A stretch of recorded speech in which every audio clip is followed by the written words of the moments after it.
I would always do what I call stop, think, and process. It's a technique that I've used forever, and I call the STP model. I've gone so far as to get an old STP oil sign and stick it on the back wall, and the kids go, "What's that?" And I say, "Oh, it's just a nice, cute sign from way back when, and it's about an oil company." But in my mind, it's not. It's about every time that kid shoots that fireball out at me, do I stop, think, and process? And we reserve the right as adults and as teachers to take a step back and go, do I need to respond to that kid right away? No, you don't.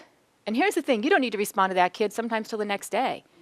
They might say something really horrible and ugly to you and insulting or mean, and you might not respond till the next day because you're going to manage yourself and decide, how am I going to respond to that kid to tell them it is not okay to say that, and you may not talk to me that way, and I don't want to hear that again. Now, you may hear it over and over, but you're going to continue that script. It is not okay to talk to me that way. I don't want to hear that again. And that's perfectly fine. And if you don't start saying it until the next day, that's okay too. Give yourself space.